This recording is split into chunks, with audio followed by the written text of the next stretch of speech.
तारं भेत्तारं कर्मभूभृतां ज्ञातारं विश्वतत्त्वानां वन्दे तद्गुणलब्धये।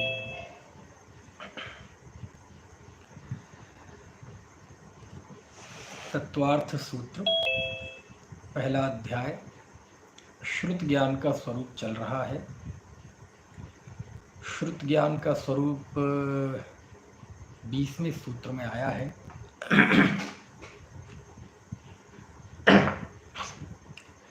श्रुत ज्ञान का समस्त स्वरूप आचार्य ने यहाँ एक ही सूत्र में बता दिया है। थोड़ी बात और आई है आगे, है ना, जब उसके विषय की बात करेंगे। मद्विक्षुतयोर निबंधो द्रव्येषु सर्वपर्यायेषु, और फिर इसके विपर्य बने की बात। लेकिन यहाँ जो पांचों का क्रम है, पांचों सम्यक ज्ञानों का, उसमें आचार्य ने एक ही सूत्र में ये श्रुत ज्ञान की बात अभी इस स्थल पर की है। 20वां सूत्र, श्रुतम मति पूर्वम द्वयनेक द्वादश भेदम। श्रुत ज्ञान मति ज्ञान पूर्वक होता है और वह 2 अनेक व 12 भेदों वाला है। मति पूर्वम मतलब बताया था निमित्त कारण पूर्व, है ना, ये एकार्थवाची है। तो मति ज्ञान पूर्वक श्रुत ज्ञान होता है, यानी श्रुत ज्ञान जब भी होगा वो मति ज्ञान पूर्वक होगा। पहले मति ज्ञान होगा, फिर उस के निमित्त से श्रुत ज्ञान होगा, और वह 2 अनेक और 12 भेदों वाला है। 2 भेद बताए थे सुबह मैंने। इसके मूल 2 भेद हैं, अंग प्रविष्ट और अंग बाह्य। और अंग प्रविष्ट के 12 भेद हैं और अंग बाह्य के, है ना, 14 भेद हैं। इसके अलावा और भी चीजें अंग प्रवाह के अंतर्गत, अंग बाह्य के अंतर्गत आती है। ठीक है, तो 12 अंग जिन्हें हम द्वादशांग कहते हैं, वो 12 अंग कहलाते हैं। उनकी चूंकि वो अंग है लेकिन 12 है, तो 12 को ही संस्कृत में द्वादश बोलते हैं, तो उसी को हम द्वादशांग बोलते हैं। और 12 होने के कारण हम कभी कभार जब जय बोलते हैं तो बोलते हैं ना, द्वादशांग मई जिनवाणी माता की जय। तो वो द्वादश अंग कौन से होते हैं? ये, ठीक है, जिनके हमने सुबह नाम बताए थे। और अंग बाह्य में 14 आते हैं। उन 14 को 14 प्रकीर्णक भी बोलते हैं। क्या बोलते हैं? प्रकीर्णक। ये प्रकीर्णक शब्द बहुत आया है शास्त्रों में अलग अलग अर्थ में, है ना। चाहे नरकों का प्रसंग हो, चाहे स्वर्गों के विमानों का प्रसंग हो, प्रकीर्णक बहुत आता है। क्योंकि प्रकीर्णक का अर्थ होता है जो चीज़ें श्रृंखलाबद्ध होती हैं, एक कतारबद्ध, है ना, वो तो श्रेणी में निबद्ध होती है। और जो यहाँ वहाँ रहती हैं, जिनकी कोई श्रेणी नहीं होती, बिखरी हुई, वो कहलाते प्रकीर्णक, है ना। तो ऐसे प्रकीर्णक शब्द का बहुत प्रयोग आता है अलग अलग स्थानों पर। तो इन 14 को भी प्रकीर्णक बोलते हैं। क्या बोलते हैं? प्रकीर्णक। ठीक है, इन्हें अंग बाह्य क्यों बोलते हैं? सुबह मैंने इसका कारण बताया था। और यदि मैं किसी से पूछूं तो बता देंगे? बेटा प्रश्न क्या है? अंग प्रविष्ट और अंग बाह्य में क्या फर्क है? अंग बाह्य का अर्थ ऐसा लगता है जैसे ये बाहर की चीज हो, लेकिन अंग प्रविष्ट और अंग बाह्य दोनों की रचना हमारे गौतम स्वामी, आचार्य गणधर गौतम स्वामी ने की थी, भगवान महावीर के प्रथम गणधर ने। इसलिए अंग बाह्य मतलब ऐसी कोई बाहर की चीज हो ऐसा नहीं है, गौतम स्वामी द्वारा रचित ही है। लेकिन फिर उसे अंग बाह्य क्यों कहते हैं, तो उसकी मैंने सुबह अपेक्षा बताई थी कि इसे बाह्य क्यों कहते हैं। तो कोई बता सकता है तो हाथ खड़ा करें, अंग बाह्य क्यों बोलते हैं उन्हें? तो मैंने उसका कारण बताया था कि अंग बाह्य इसलिए बोलते हैं क्योंकि चूंकि हमारे यहाँ एक पद की गणना है, पूरे जो सकल श्रुत है, सकल श्रुत, उस सकल श्रुत के अक्षरों की गणना हमारे शास्त्रों में लिखी है। और 1634 करोड़ 83,07,888 अक्षरों का एक पद होता है। तो जब हम पदों में देखते हैं तो फिर अंत में कुछ अक्षर ऐसे बच जाते हैं जो पद के अंतर्गत नहीं आ पाते, है ना, और उन्हीं में इन 14 प्रकीर्णों की रचना हुई है। इसलिए उनको नाम दिया 12 को अंग प्रविष्ट और बाकी इन 14 को नाम दिया अंग बाह्य। ठीक है, तो ये तो बाह्य शब्द का अभिप्राय हो गया। एक बात और यहाँ बताना चाहते हैं कि शास्त्रों में अंग बाह्य के अंतर्गत और क्या क्या चीज़ ली।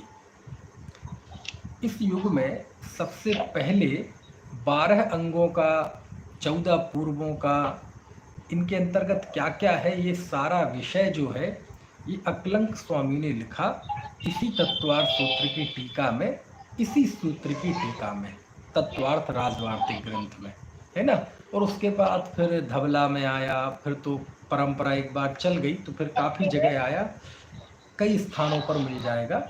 लेकिन मेरे ज्ञानानुसार जो सबसे पहले इन 12 अंगों का विवेचन, 12 अंग 14 पूर्वों का उल्लेख तो पहले बहुत है। कुंद आचार्य ने 10 भक्तियाँ लिखी। नाम सुने आपने इन 10 भक्तियों के? 10 भक्तियों में इनके नाम हैं। 10 भक्ति में जो श्रुत भक्ति है उसमें उन्होंने आचारांग वगैरह सबका स्मरण किया। ठीक है, और भाई साहब आवाज नहीं आ रही। आवाज गायब हो गई? आवाज नहीं आ रही भाई साहब। कितनी देर से नहीं आ रही थी? अच्छा फिर ठीक है, मैंने कहा नहीं तो फिर मैं दोहराऊं 5-7 वाक्य। तो फिर से ये बार बार अनम्यूट क्यों हो रहा है मेरा? आवाज नहीं आ रही है? आवाज अब आई? आवाज नहीं आ रही। अब आ रही है? हाँ हाँ अब आ रही है। हाँ हाँ 10 भक्ति से बताना भाई। क्या? 10 भक्ति। हाँ 10 भक्ति। तो आचार्य कुंद के जो प्रसिद्ध ग्रंथ हैं उनके तो हम नाम जानते ही हैं। इसके अलावा 10 भक्तियाँ भी उनकी मानी गई हैं। 10 भक्ति प्राकृत भाषा में भी हैं और 10 भक्ति संस्कृत भाषा में भी हैं। और उनकी टीका एक की है प्रभाचंद्र ने। तो उन्होंने कहा है कि जो प्राकृत की 10 भक्तियाँ हैं वो कुंद देव द्वारा विरचित हैं और संस्कृत की 10 भक्तियाँ हैं वो आचार्य पूज्यपाद स्वामी द्वारा विरचित है, जिनका हमने पहले काफ़ी स्मरण किया सर्वार्थ सिद्धि के कारण। तो उन 10 भक्तियों में इनके नाम आए हैं, लेकिन विषय नहीं है। विषय पहली बार जो उल्लेख मिलता है वो तत्वार्थ वार्तिक में मिलता है, इसी तत्वार्थ सूत्र के, इसी सूत्र की आचार्य अकलंक देव की टीका में। तो उन्होंने अंगवाह के विषय में एक बात और लिखी कि अंगवाह में और क्या क्या आता है। तो कहते हैं जो 14 प्रकीर्णक हैं जिनकी रचना आचार्य गणधर स्वामी ने की थी, गौतम स्वामी ने, इसके अलावा गौतम स्वामी की शिष्य प्रशिष्य, मतलब उनके शिष्य और शिष्यों के शिष्य, यानी उस आचार्य परंपरा में उनके द्वारा जो लिखा गया शास्त्र, जो आगम लिखे गए, लिपिबद्ध हुआ, वो सब भी अंग बाह्य के अंतर्गत उन्होंने लिया है। यही कारण है कि अंग बाह्य को 14 प्रकीर्णकों में तो बांटा है, लेकिन इसके अलावा हम कोई बंटवारा नहीं कर सकते कि वो कितने प्रकार का, वो अनेक प्रकार का हो सकता है। समझ में आए ना?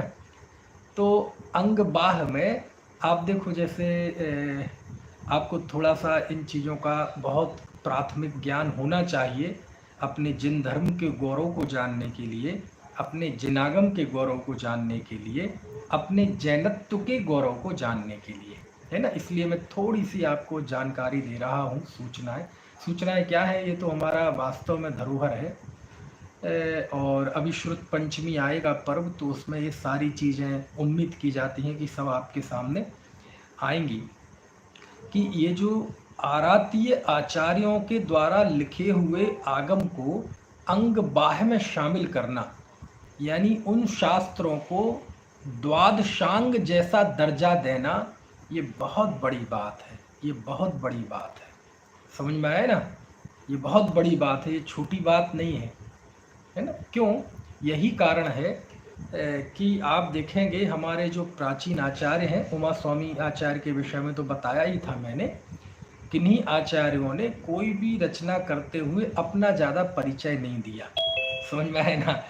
क्यों? क्योंकि उनके अंदर ये भाव रहता था कि जो कुछ भी है हमारी आचार्य परंपरा का है, गौतम स्वामी का है, सर्वज्ञ देव का है, इसमें हमारा कुछ नहीं है, हमारा एक रत्ती मात्र भी कुछ नहीं है, सब हमें परंपरा से प्राप्त हुआ है, साथ ही शय पुण्य के उदय से प्राप्त हुआ है, इसलिए मैं कहाँ बीच में होता हूँ और मुझे कौन जानेगा, शासन तो सर्वज्ञ का है। समझ में आए ना? यही कारण है कि आचार्यों ने कहीं अपने आप को मुख्य नहीं किया, लेकिन उन्होंने मुख्य नहीं किया, लेकिन जब उनकी रचनाएं हमारे आंखों के सामने आती हैं तो हमारा हृदय जरूर उनकी भक्ति से भर जाता है ना? तो वो भी श्रुत ज्ञान, और वैसे भी देखो श्रुत ज्ञान को श्रुत ज्ञान कहा गया वो तो मैंने रूढ़ी से बताया, लेकिन ये द्वादशांग को भी श्रुत क्यों कहा जाता है? तो कोई रूढ़ी चलती है तो रूढ़ी भी एकदम बेतुकी नहीं होती, उसके पीछे भी कुछ ना कुछ आधार होता है। दरअसल श्रुत का अर्थ होता है सुना हुआ। तो ये जो हमारा आगम है, ये आगम लिपिबद्ध तो अभी हुआ है ना, लेकिन हमेशा ये लिपिबद्ध नहीं था। जैसे षटखंडागम जब लिखा गया, श्रुत पंचमी जिसके स्मरण में हम मनाते हैं, तो उस समय के पहले एक शास्त्र और लिखा गया था, गुणधर आचार्य का कसाय पाहुड़, लेकिन उसके पहले आगम लिपिबद्ध नहीं हुआ था, है ना? उसके पहले सब श्रुति परंपरा से चलता था, है ना? और श्रुति परंपरा से चलना मतलब भगवान महावीर से गौतम स्वामी ने सुना और उन्होंने 12 अंग रच दिए, है ना? उन्होंने वो ज्ञान सुधर्मा स्वामी को दिया, उन्होंने जम्बू स्वामी को दिया, क्योंकि ये भी श्रुत केवली हुए, बाद में केवली हुए, तो वो ज्ञान चलता रहा। तो पहले सब कुछ श्रुति परंपरा से चलता था। और वैसे भी आपको पता है कि ये अवसर्पणी काल है, और अवसर्पणी काल किसे कहते हैं? अवसर्पणी तो जानते हैं ना?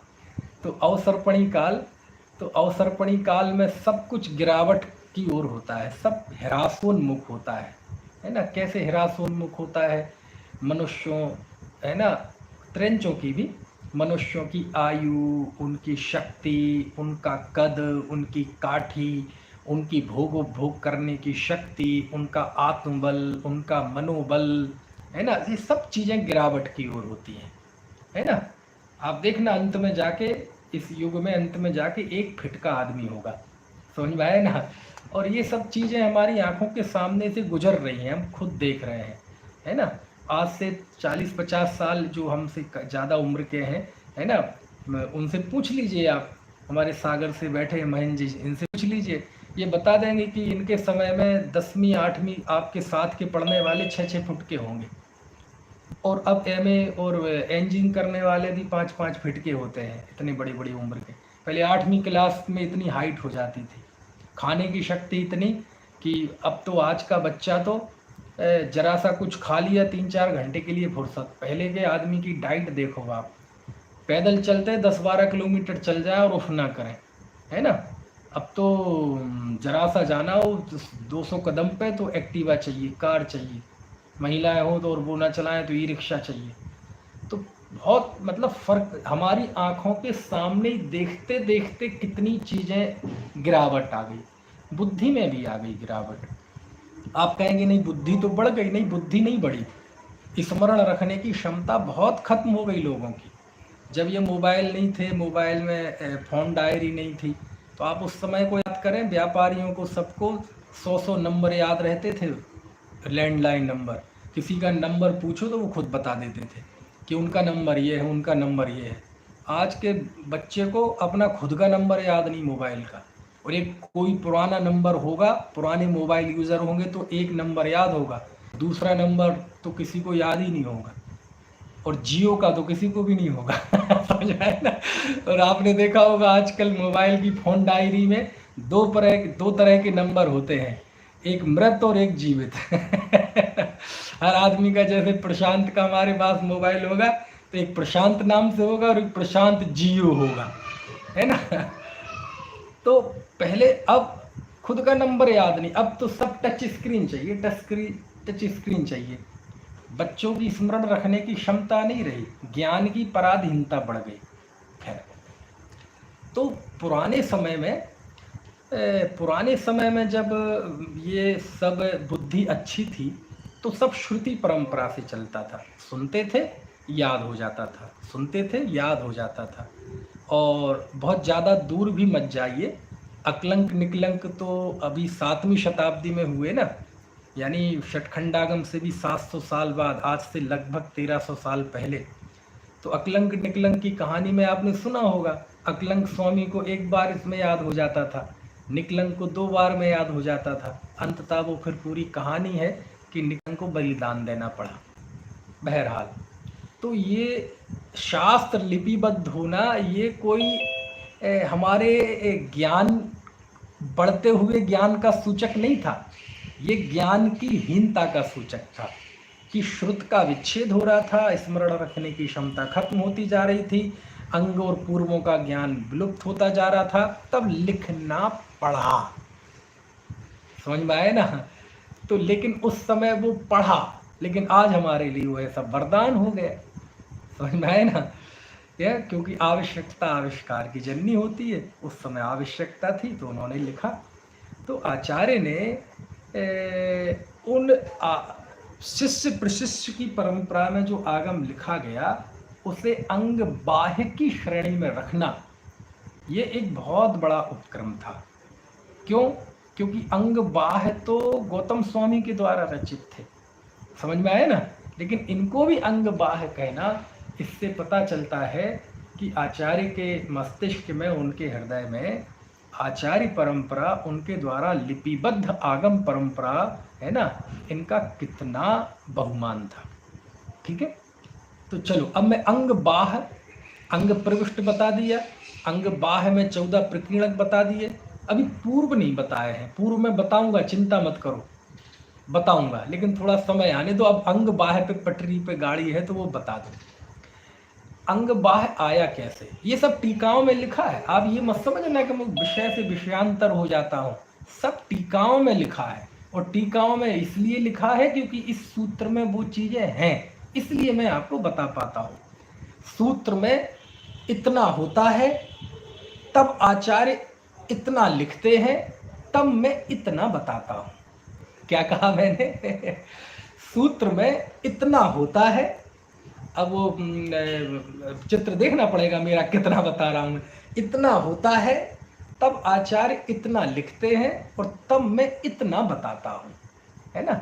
चलिए, अंग बाह्य की इस युग में उत्पत्ति कैसे हुई, ये थोड़ा सा आपको जानना जरूरी है। आज से लगभग 2000 साल पहले, इस समय के पहिए को थोड़ा सा पीछे ले जाइए, है ना? क्योंकि हम कल वास्तव स्मरण के रूप में तो हम ज़्यादा पीछे जा नहीं सकते, जिसकी जितनी उम्र है याद होगा उतनी जा सकते हैं, है ना? लेकिन हमें इस समय के पहिए को बहुत पीछे ले जाना है। और आप कल्पना कीजिए कि आज से हम 2000 साल पहले पहुंच गए। तो 2000 साल पहले भी, है ना, मतलब ईसा की शुरुआत में, है ना, शुरुआत भी नहीं हुई होगी उस समय की। तो आज जैसे 2021 चल रहा है, तो आप 2021 साल पहले ही पहुंच जाओ, जब बिल्कुल शुरू हुआ था ईस्वी का गणित, है ना? तो अब विक्रम की इसलिए नहीं कह रहा कि वो उन शब्दों से ज़्यादा परिचय नहीं तो फिर विक्रम संवत समझाओ पहले, अभी मैं ज़्यादा नहीं जाना चाहता यहाँ वहाँ। तो उस समय का दौर ये था कि जब तीर्थंकरों का विरह हो चुका था। किनका? तीर्थंकर का विरह हो चुका था, क्योंकि पंचम काल में तो कोई तीर्थंकर होते नहीं। और जब चौथे काल का 3 साल 8 महीने 15 दिन बचे थे, उस समय भगवान महावीर अंतिम तीर्थंकर को मोक्ष की प्राप्ति हो गई। यानी चौथा काल 3 साल 8 महीने 15 दिन बचे थे, तब भगवान महावीर को मोक्ष हो गया, यानी तीर्थंकरों का विरह हो गया। ये सुनिश्चित हो गया कि अब आगे कोई तीर्थंकर नहीं होगा। प्रशांत समझ रहे कि नहीं? लेकिन केवली अभी होने थे, केवली हुए अभी, ठीक है? और उनके शिष्य गौतम स्वामी, गौतम स्वामी के शिष्य सुधर्मा स्वामी, सुधर्मा स्वामी के शिष्य जम्बू स्वामी, ये 3 केवली हुए। भगवान महावीर के मोक्ष जाने के बाद इन्हें अनुबद्ध केवली कहते हैं। अनुबद्ध केवली इन्हें इसलिए कहते हैं, इसके बीच में और भी केवली हुए, इनके बाद एक श्रीधर केवली का उल्लेख आता है, लेकिन इस सिलसिले में नहीं थे, इसलिए उनका नाम ज़्यादा नहीं लिया जाता। कि जिस दिन भगवान महावीर को मोक्ष हुआ, उसी दिन गौतम स्वामी, उनके प्रधान शिष्य है ना, कौन, गौतम स्वामी को केवल ज्ञान की प्राप्ति हुई। दीपावली पे होता है ना, सुबह हम निर्वाण बनाते हैं और शाम के समय है ना लोग गौतम स्वामी का केवल ज्ञान कल्याणक मनाते हैं। तो जिस दिन भगवान महावीर को मोक्ष हुआ उसी दिन गौतम स्वामी को केवल ज्ञान की प्राप्ति हुई। और जिस दिन गौतम स्वामी को मोक्ष हुआ उसी दिन उनके प्रधान शिष्य सुधर्मा स्वामी, जिनका दूसरा नाम भी मिलता है लोहाचार्य, उनको केवल ज्ञान की प्राप्ति हुई। और जिस दिन उन्हें मोक्ष की प्राप्ति हुई उसी दिन उनके शिष्य जम्बू स्वामी को केवल ज्ञान की प्राप्ति हुई।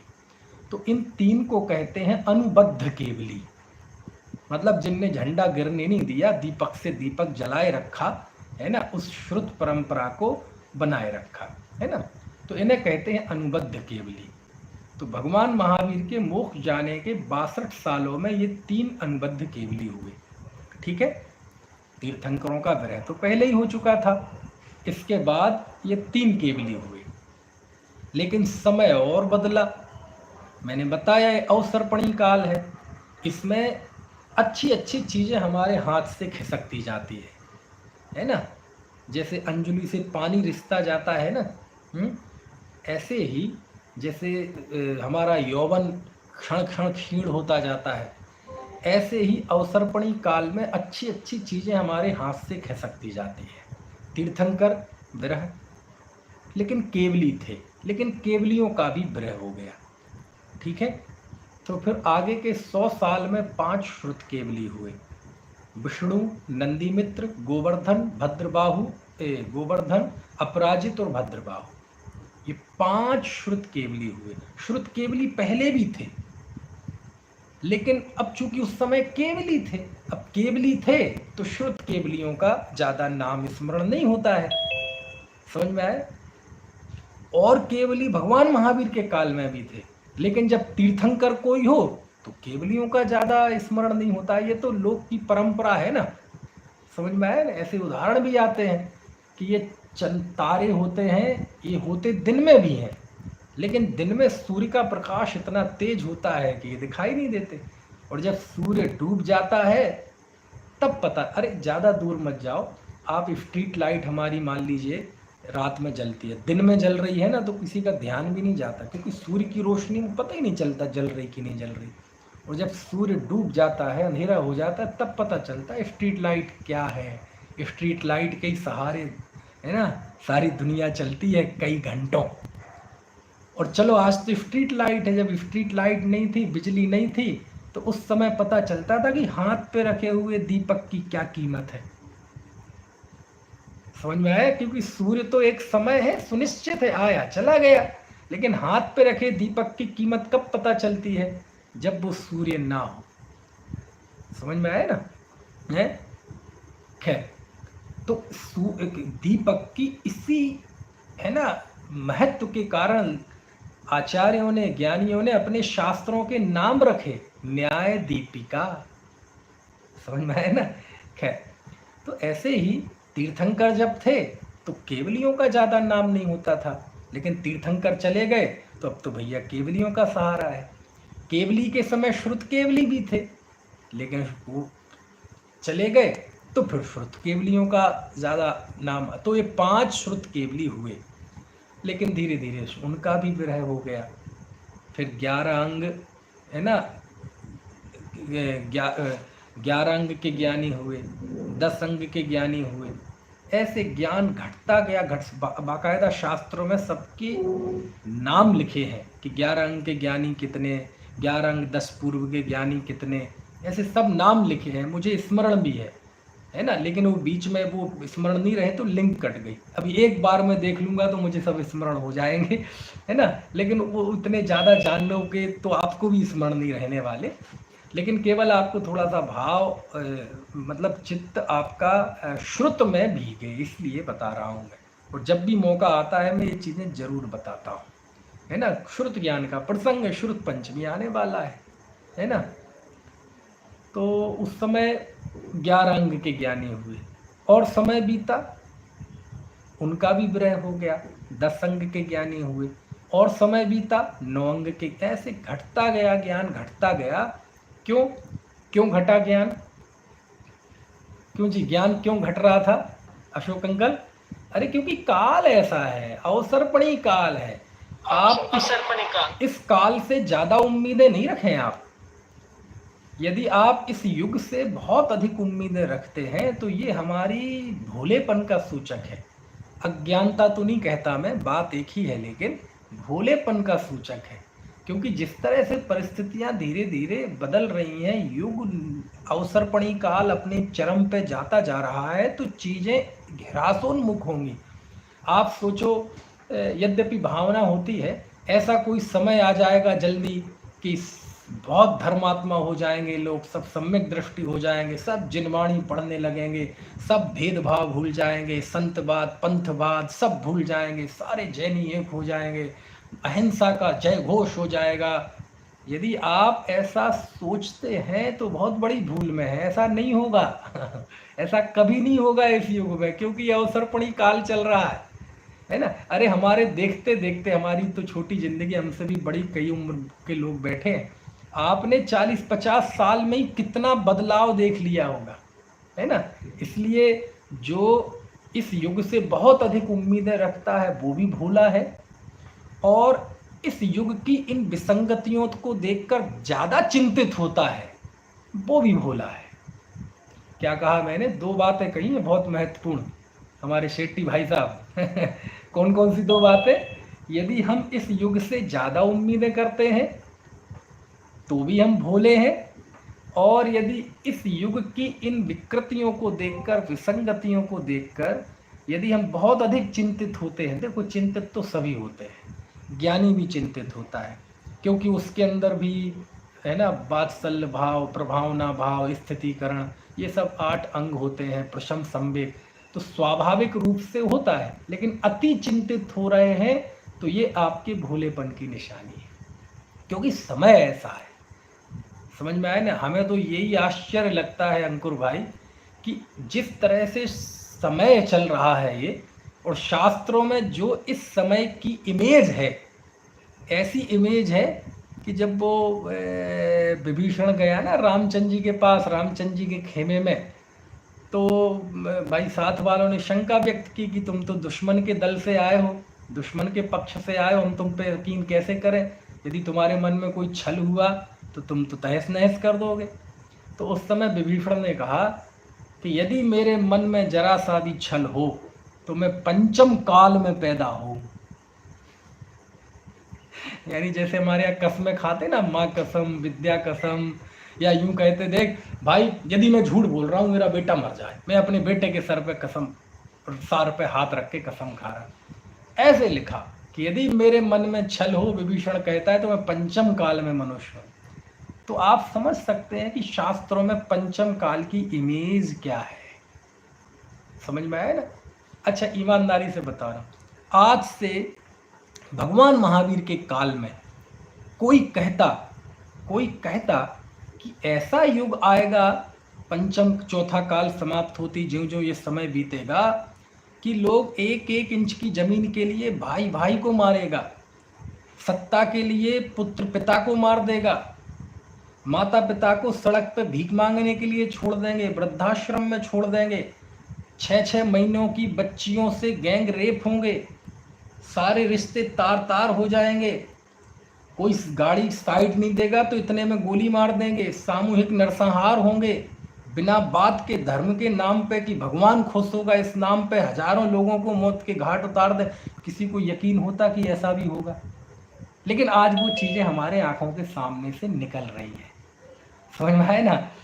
आज से 3000 साल, 2000 साल जब भगवान महावीर का जमाना था, उस समय कहते तो ये यकीन नहीं होता कि ऐसा भी होता क्या, ऐसा भी होगा क्या, ऐसा भी होता होगा क्या, है? छोटी छोटी बच्चियों के साथ ऐसा यकीन नहीं करता कोई, है ना। खैर, तो मैं ये सब इसलिए बता रहा था, मैं ये सब बता रहा हूँ तो मेरा एक खास उद्देश्य है बताने का। क्या बता रहा हूँ मैं कि ये जो समय जिस तरह से परिवर्तित हुआ है, इससे यदि बहुत अधिक उम्मीद आप रखते हैं तो बहुत भोले हैं। और परिवर्तित होते हुए समय को देखकर बहुत ज़्यादा चिंता करते हैं तो भी भोले हैं। स्वाभाविक चिंता तो एक होती है, इसलिए बहुत चिंता तो करें लेकिन बहुत अधिक चिंता ना करें। बहुत अधिक चिंता करना ये अज्ञानता और भोलेपन की निशानी है। समझ में आया? तो ऐसे ही जब परिवर्तित अच्छी अच्छी चीज़ें हाथ से निकलती जाती हैं। तीर्थंकर निकल गए, केवली भगवान चले गए, श्रुत केवली भी चले गए, अंग ज्ञानी भी चले गए। और एक युग ऐसा आया नितिन कि अंग ज्ञानियों का भी अभाव हो गया। केवल आचारांग के ज्ञानी रह गए थे और आचारांग के ज्ञानियों का भी अभाव हो गया। अंग ज्ञानी समाप्त, यानी जिस द्वादशांग की कीमत पर जिन धर्म चलता है, जिस पर है ना, जिसके आधार से जिन धर्म साधकों की साधना चलती है, वो ज्ञान समाप्त, अंग ज्ञानी नहीं रहे। फिर अंग के अंश ज्ञानी रह गए। कितने? अंग नहीं, अंगों के अंश ज्ञानी। अब अंगों के अंश ज्ञानी मतलब देखो, अंग तो बहुत बड़े बड़े होते हैं, है ना, लेकिन उनके बहुत, अब कई सारी बातें हैं, कितनी बताएं। पूर्व है, पूर्व में वस्तु अधिकार हैं, वस्तु अधिकार के अंतर्गत प्रावृत अधिकार हैं।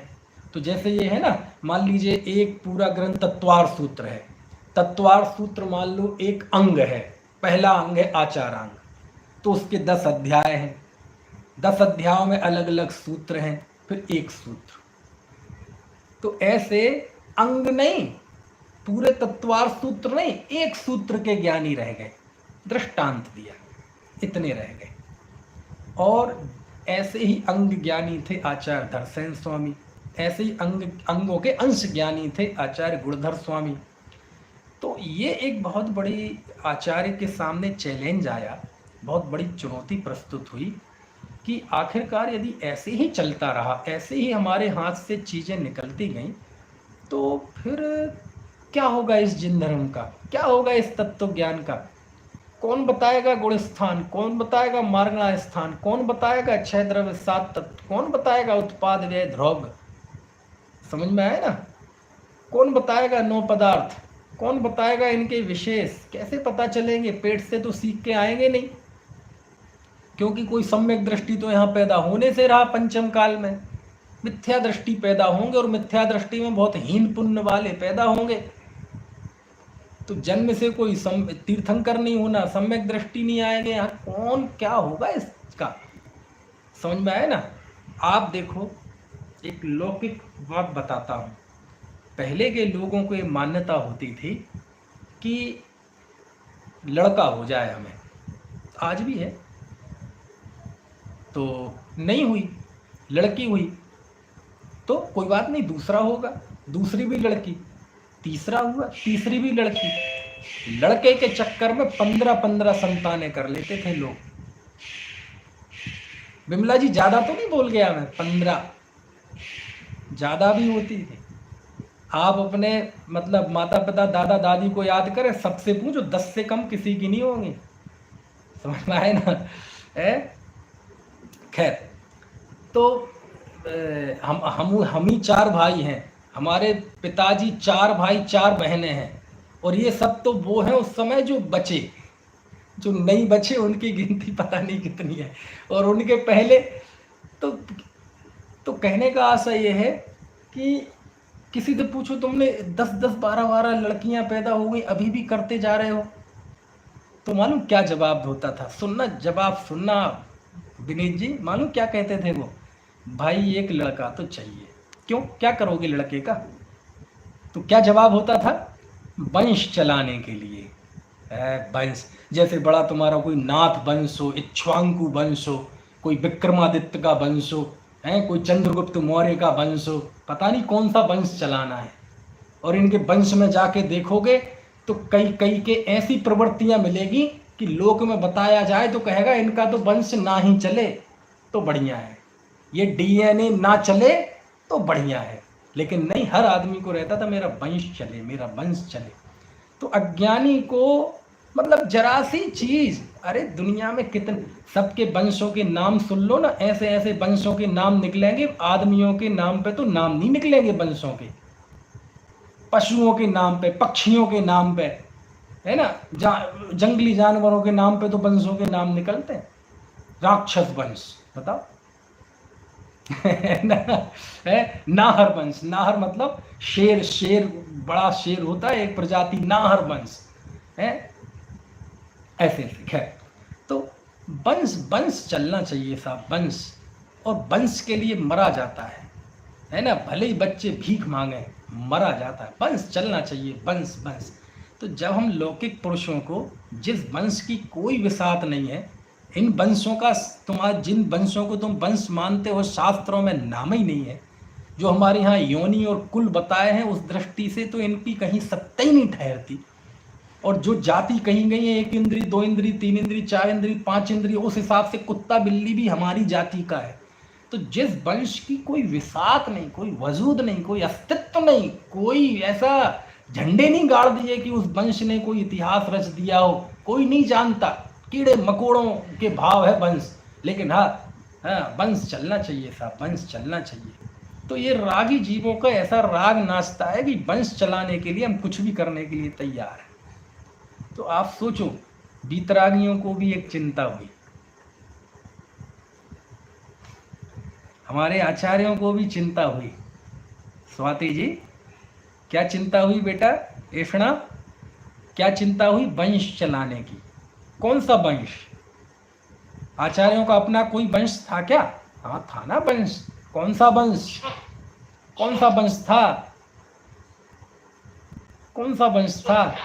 अरे महावीर का वंश था ना। हम बोलते हैं ना, अरहंत पिताजी मेरे। तो ये जो तीर्थंकर, आज हमारी जो वीतराग सर्वज्ञ देव की परंपरा है, ये उनका वंश था। उन्हें भी चिंता हुई कि ये वंश हमें चलाना है, कैसे चलेगा ये वंश? समझ में आया ना? तो लौकिक वंश में तो हम कितने निष्णात हैं, लेकिन पारलौकिक जो वंश है ना, जो वैरागियों का वंश है, उन्हें कौन चलाएगा? वैरागियों के वंशज तो वैरागी होंगे, वैरागियों के वंशज तो, है ना, वैरागी होंगे। रागी कहाँ से होंगे? द्वेषी कहाँ से होंगे? भोगी कहाँ से होंगे? समझ में आया ना? महावीर का वंशज तो महावीर जैसे होंगे, उनके वारिस तो उन्हीं के जैसे होंगे। तो उन्हें भी चिंता हुई अपने वंश चलाने की। क्यों? क्योंकि आचार्य महसूस करते हैं कि आज मैं नग्न हूं, मैं मूल गुणों का पालन कर रहा हूं, समता रस में भीगा हुआ हूं। ये जो चीज है, ये आखिर आई कहां से है? इसका वारिस मतलब ये कहां से निकल कर आई है? तो कहेंगे उसी जो सनातन रत्नत्रय, वही मोक्ष मार्ग की परंपरा है, और उस पर चलने वाले हमारे पूर्वज हैं, उनसे ही तो ये चीज विकसित हुई है। तो हमें आखिरकार इसे बढ़ाना पड़ेगा। तब जाके आचार्यों को लगा कि यदि ऐसे ये सब चलता रहा तो ये तत्व ज्ञान की नदी तो सूख जाएगी, क्योंकि जिस तरह से बुद्धि ह्रास हो रही है, सुना हुआ याद नहीं रहता, तो करेंगे क्या? तब जाके हमारे आचार्यों ने लेखनी चलाई कि चलो जितना गया गया, जितना तत्व ज्ञान विलुप्त हो गया विलुप्त हो गया, लेकिन चलो जब जाग जाए तब सवेरा। जितना अब उपलब्ध है आत्महित के लिए, साधना करने के लिए, इतना भी पर्याप्त है। तो क्या करें? अब जितना बचा है, इस बचे को संभाल लो, और संभालने के लिए क्या करो? इसको लिपिबद्ध कर दो। क्या कर दो? इसे लिपिबद्ध कर दो। कुछ बात समझ में आ रही है? जयंत भाई, कथा सी तो नहीं लग रही है? श्रुत पंचमी का विषय है ये, और जिस तरह से मैं श्रुत पंचमी का बताता हूं ना, आपको इतना लंबा नहीं बताऊंगा, तो मुझे सच में 5 दिन पहले शुरू करना पड़ता है, तब वो श्रुत खंडागम श्रुत पंचमी तक पहुंच पाता हूं मैं। है ना? लेकिन आपको नहीं लगाऊंगा 5 दिन, मैं तो बता रहा हूं कि ये जो एक जो चिंता हुई ना, तो ये श्रुत का विच्छेद ना हो जाए, ये खत्म ना हो जाए। वंश चलना चाहिए, डीएनए चलना चाहिए। और हमारे जिनागम का डीएनए क्या है? रत्नत्रय। जिन धर्म का सनातन, जिन धर्म का डीएनए क्या है? रत्नत्रय, सम्यक दर्शन ज्ञान चारित्र। जिन धर्म यही है, इसके अलावा कुछ नहीं है। और निश्चय से सम्यक दर्शन ज्ञान चारित्र, इन तीनों का आधार आत्मा है। इसे तीर्थ कहा है, इसलिए व्यवहार से रत्नत्रय को तीर्थ करते हैं, निश्चय से आत्मा को तीर्थ कहते हैं। इन्हीं की तो रक्षा करनी थी। तो आचार्यों ने सोचा कि देखो भैया, जो गया गया, अब वो जो गया वो तो वापस आ नहीं सकता, लेकिन जितना उपलब्ध है उसको हम सुरक्षित कर लें, और यदि उतना हम सुरक्षित कर पाए तो इतना भी पर्याप्त है। समझ में आया ना? जो गया उसकी तो क्षतिपूर्ति नहीं की जा सकती। जो गया उसकी कैसे क्षतिपूर्ति कर दे? कृपया मोबाइल बंद करें, वो तो गया मोबाइल चालू रहता है ना, लेकिन जो बचा है अब उसकी संभाल कर ले।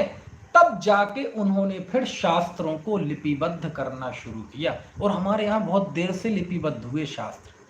दूसरे धर्मों में पहले बहुत हो चुके थे। हमारे आचार्य वन खमंड में रहने वाले, नगरों से दूर रहने वाले, गृहस्थों से दूर रहने वाले, लोकेशणा से दूर, इस प्रभाव से दूर, है ना, तो उस समय उन्होंने लिखे नहीं लिपिबद्ध। क्यों? उन्हें लगता था लिपिबद्ध करेंगे, काय पे लिखेंगे, क्या साधन करेंगे, और हम लिखेंगे तो इसकी संभाल कौन करेगा? हम तो बहता पानी रमता जोगी, आज यहाँ है कल वहाँ है, और ये भगवान की वाणी लिपिबद्ध करेंगे, इन गृहस्थों पे ज़्यादा यकीन नहीं कर सकते। ये कैसी उसकी सुरक्षा कर पाएंगे, विनय कर पाएंगे कि नहीं कर पाएंगे, है ना? तो उन्होंने नहीं लिखे। क्यों? क्योंकि इन गृहस्थों के लिए तो थोड़ी देर के लिए हम आहार के लिए जाते हैं, उतना ही बहुत खतरा है, उतने में ही बहुत खतरे हैं, और लौट के आते हैं और फिर तुरंत आचार्य के सामने कहते हैं ऐसी गलती होगी तो प्रायश्चित लेते हैं। क्यों? गृहस्थ की संगति तो काजल की कोठरी है, और यदि हम लेखन का कार्य करेंगे तो कहीं ना कहीं इनका दखल जो भी रहा हो, सोच जो भी रही हो, लेकिन समय आया तो उन्होंने लिखा फिर कि नहीं नहीं नहीं नहीं, अब नहीं रहा जा सकता।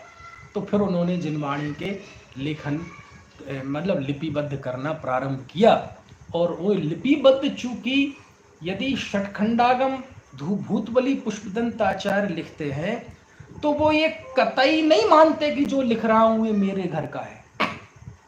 समझ में आया ना?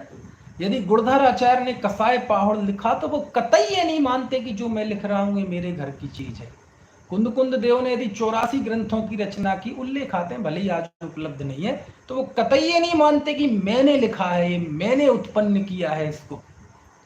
तो सभी आचार्यों ने जो कुछ भी लिपिबद्ध किया, किनके चरणों में समर्पित किया? अपने पूर्वज मतलब अस्य मूल ग्रंथ करता रहा श्री सर्वज्ञ देवा, तदुत्तर ग्रंथ करता रहा श्री गणधर देवा, प्रति गणधर। ये सब बोलते थे पहले, जब भी प्रवचन शुरू होता था हर वक्ता ये बोलता था। अब वो इतना लंबा हो गया, धीरे धीरे वो अब अभी भी बोला जाता है ना, कि कम बोला जाता है, मैं खुद भी नहीं बोलता, समझ में आया ना, लेकिन वो भाव रहता है ना। यही कारण था कि श्रुत भक्ति है। और प्रतिक्रमण पाठ में भी एक गाथा आती है। जब मैंने श्रुतावतार पर व्याख्यान किए थे, उसमें मैंने ये सारी चीज़ें बहुत विस्तार से बताई हैं। तो मैं उस समय एक मंगलाचरण किया करता था, अरहंत भासियत्थम, ये मैंने वहाँ देखा। प्रतिक्रमण पाठ में है, श्रुत भक्ति में है, अरहंत भासियत्थम गणहर देवे गंथियम सम्मम पड़मामि भक्ति जुत्तो सुदृढ़ महोदहिम सिरसा। क्या अर्थ हुआ इसका? अरहंत भासियत्थम, अरहंत भगवान द्वारा बताई हुई, अरहंत भासियत्थम, और गणहर देवे ही गंथियम सम्मम, और गणधर देव के द्वारा सम्यक प्रकार से गूथी हुई। ठीक है? पड़मामि भक्ति जुत्तो, उसको मैं भक्ति सहित प्रणाम करता हूं। किसको? सुदृढ़ महोदहिम सिरसा, सिर से प्रणाम करता हूं। किसको? सुदृढ़ महोदहिम, श्रुत ज्ञान रूपी महासागर मैं श्रुत ज्ञान रूपी महासागर की वंदना करता हूं। समझ में आया? अरहंत भासियत्थम गणहर देवे ही गंथियम सम्मम पड़मामि भक्ति जुत्तो सुदृढ़ महोदहिम सिरसा। एक और गाथा याद आ गई मुझे, मैंने बताया ना अभी रत्नत्रय ही तो जिनागम है, यही तो वंश परंपरा है, यही तो सनातन जिन धर्म है, सम्यक दर्शन ज्ञान चारित्र उसका जिसमें वर्णन है वही तो श्रुत है। तो एक गाथा मुझे ध्यान आ गई, धवला ग्रंथ है ना, षट खंडागम की टीका।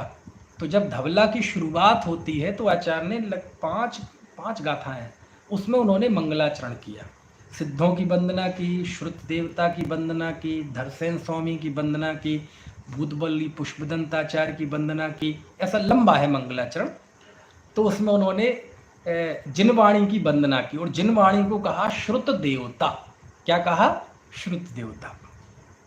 उन्हीं वीरसेन स्वामी ने जय धवला में श्रुत देवी कहा, सुध अम्बाए, ऐसा। खैर, तो उसमें उन्होंने लिखा 12 अंग गिज्झा बियलिय मल मूण दन सुण तिलया विवेहवर चरण भूसा पसयौ सोय देवया सुईरम। क्या अर्थ हुआ इसका? है, हमारे माता पिता भी दिख रहे हैं समझ में आ रहा है? उसमें लिखते हैं आचार्य 12 अंग गिज्झा, उन्होंने एक श्रुत देवता का रूपक लिया, परिकल्पना की।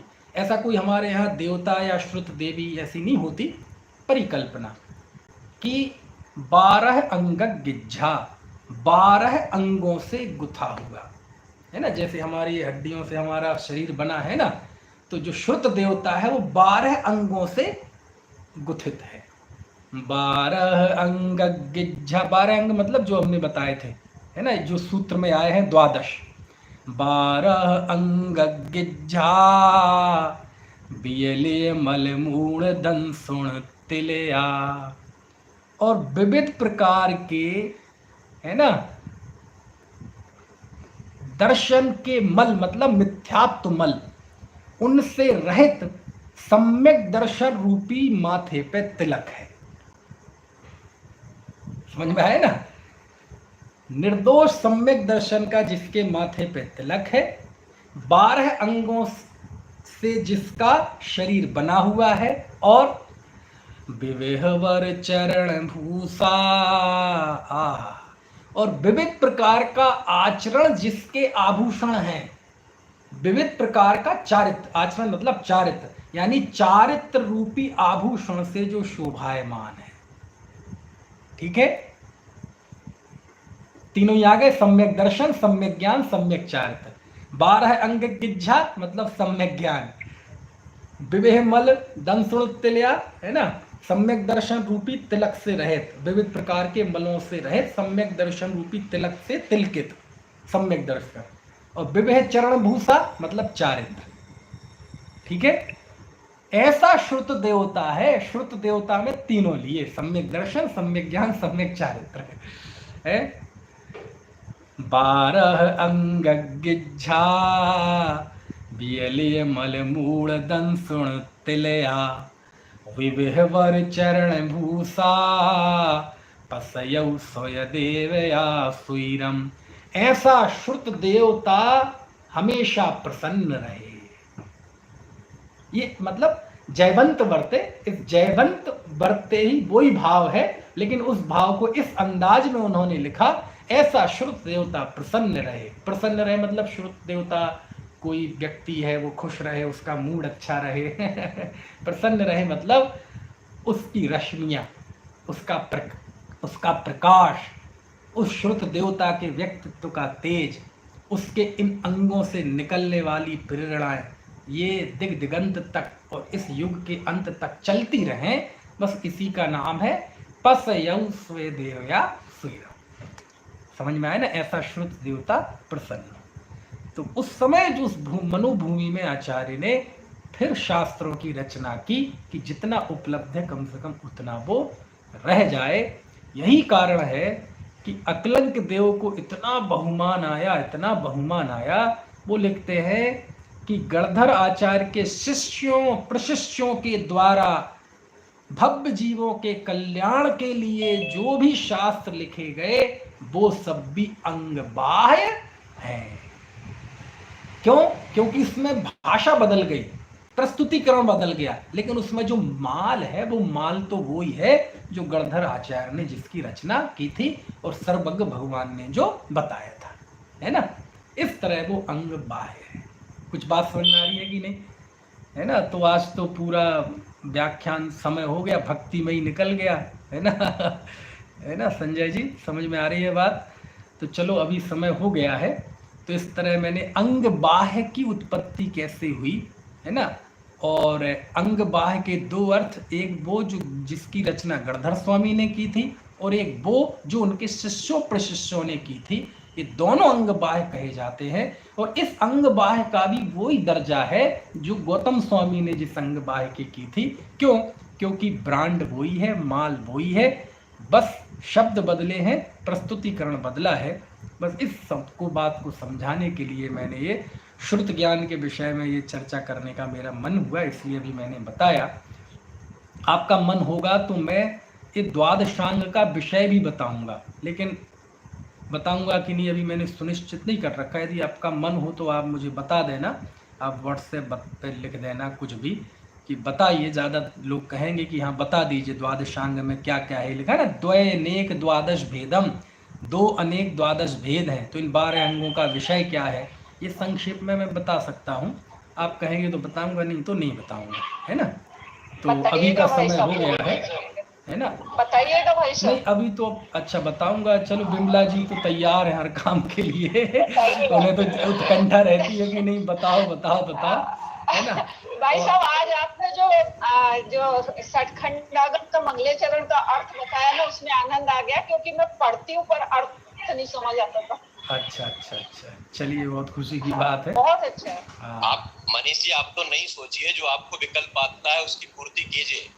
अच्छा जी, हाँ, समय अपने पास है, आराम से पढ़ने का स्वाद द्वादशांग पढ़ रहे हैं भाई साहब। मैं तो बता दूंगा, भाग तो नहीं जाओगे। प्रशांत जैन, वाह प्रशांत भाई, भागने नहीं देंगे किसी को, अच्छा भागने नहीं देंगे, सबके घर जाएंगे। ये प्रशांत का डर लगता है हमें, प्रशांत ना भाग जाए। हमारा छोटा भाई है ना, मुझे इससे खास प्यार है थोड़ा ये पवन हमारे सहपाठी है ना। अनुभा जी ये बहुत भाई साहब आप उत्कंठा इतना अच्छे से से सुनती समझाते हैं। हैं कि कोई भागने का सोच भी नहीं सकते हैं। चलो फिर देखता हूँ, है ना। मैं एक अच्छी बात बताऊँ आपको। हाँ हाँ ठीक है, चलिए कोई प्रश्न हो तो आप पूछ लीजिए। नहीं, मैं यूँ कहना चाह रही थी, आवाज आ रही है जय जी ने? कौन बोल रहे हैं वो? रितु जैन अच्छा उदयपुर। रितु जी बोल रही हैं उदयपुर से। हाँ जय- पंडित जी की है आप तो, हाँ बताइए। हाँ, मैं यूँ बताना चाह रही थी, आज जैसे वंश की बात चली थी ना, हाँ, तो हाँ। उसकी मुझे एक अच्छी बात याद आ गई, मैंने कहा सबको बताती हूँ। अच्छा पंडित जी वीर सागर जी ने मुझे बताया, आज वो दोपहर में आपको याद भी कर रहे थे। अच्छा उन्होंने यूँ बताया कि अपन है ना, जैसे बेटा होता है तो मनुष्य तो स्वार्थी होता है, अपने वंश चलाने के लिए बेटे की प्राप्ति के लिए सोचता है, लेकिन गाय और बछड़ा कभी नहीं सोचता है कि मेरे बुढ़ापे में काम आएगा। इसके लिए अपन जैसे कार्ड होता है शादी का, तो उसके ऊपर वात्सल्य बोझ क्यों लिखते हैं? इसीलिए लिखते हैं। आज ये है ना वीर सागर जी ने बताया और आपको याद कर रहे थे आज। अच्छा अच्छा चलिए अच्छी बात है। चलिए ठीक है जी। जय जन पंडित जी। जय जैन जय जैन। पंडित जी मुझे एक डाउट था कि केवली और श्रुत केवली में थोड़ा सा डिफरेंस बताएंगे कि हाँ केवली श्रुत केवली में ये फर्क होता है। केवली जो होते हैं वो तो सभी द्रव्य, उनका भूत भविष्य वर्तमान सबको प्रत्यक्ष जानते हैं, वो कहलाते हैं केवली, सर्वज्ञ भगवान जिनेंद्र देव।